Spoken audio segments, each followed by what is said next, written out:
The main objective of the Black Hole Lab is to study the motion of a star orbiting a black hole of unknown mass by using observation, theory, and a computational model.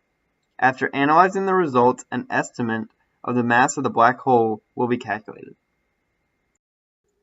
A star is orbiting a black hole in space. We know the mass of the star and its motion, but we need to find the forces acting on the star at all of the data points. We must make an assumption that the black hole is the sole net force on the star. The black hole is located at a known position and we want to find the mass. We use Newton's second law, this time in the form of F net equals dp over dt. We first explore momentum and then we move towards getting the mass of the black hole. In order to find changing momentum, we need to find momentum itself. We find this by getting velocity from a given point and multiply that by the mass of the star. Velocity is given by change in position by change in time. Doing this calculation twice with consecutive time intervals give initial and final values. Using the initial and final momentum, we calculate by multiplying mass by the velocity of to find dp dt. This is done by subtracting the initial momentum from the final momentum and dividing by the change in time. Then, with Newton's second law, we see dp dt equals F net. We have our net force from the given intervals. We are also going to be finding the parallel and perpendicular components of dp over dt. This will tell us if our star is accelerating at a given point. First, the parallel component identifies the change in speed. It is given by the change in magnitude of momentum over the change in time, times the direction of the momentum, p hat.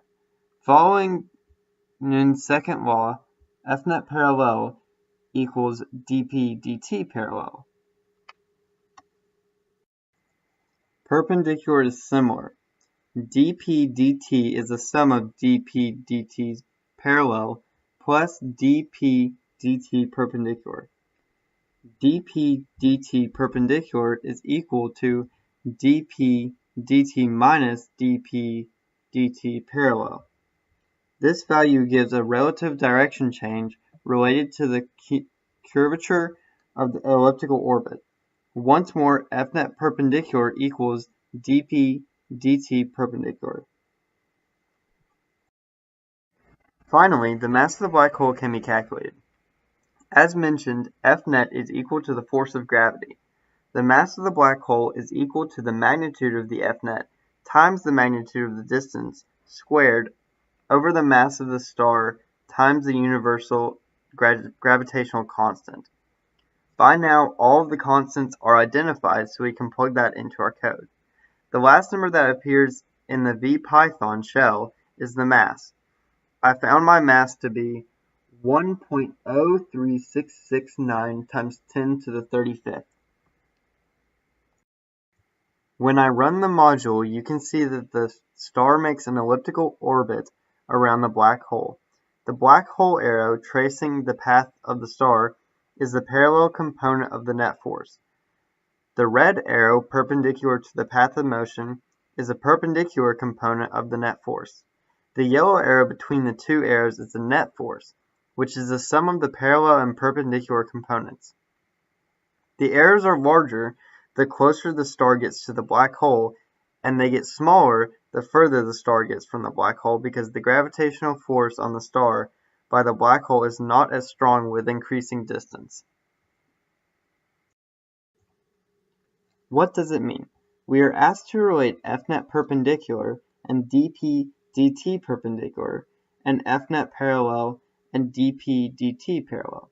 They are the same forces. dp dt is equal to F net, dp dt perpendicular is equal to F net perpendicular, and dp dt parallel is equal to F net parallel. The difference arises in the way you calculate. The F net is calculated using Newton's law of universal gravitation. dp dt is determined using the change in velocity with respect to time. FNet and its components give us information on how the star's motion is going to be affected. dp/dt describes the motion itself and how it's changing. dp/dt parallel indicates a speeding up or slowing down, while dp/dt perpendicular indicates a change in direction. FNet is simply the description of the force on the object and how it's affected. Imagine the black hole whose mass you found was removed, and a different black hole was placed in the same location. Assume the motion of the observed star remains unchanged and is affected only by the gravitational force of the new black hole. Could you tell the difference? The masses of the two black holes would have to be the same. The data input into the formula for the magnitude of the gravitational force would all stay the same, since the star's mass and motion does not change, nor does the location of the black hole. Since the components are equal, the net forces are equal also. Therefore, the magnitude of the gravitational forces would remain the same. The distance between the black hole and the star would remain the same, and the mass of the black hole would all remain the same. In conclusion, we were able to use a long string of data points portraying a star's past motion to find the magnitude of the forces acting on the star and the unknown mass of the black hole by using a few key fundamental physics principles. We used Newton's second law to find the mass of the black hole and describe the star's movement by using the parallel and perpendicular components. Thank you for watching.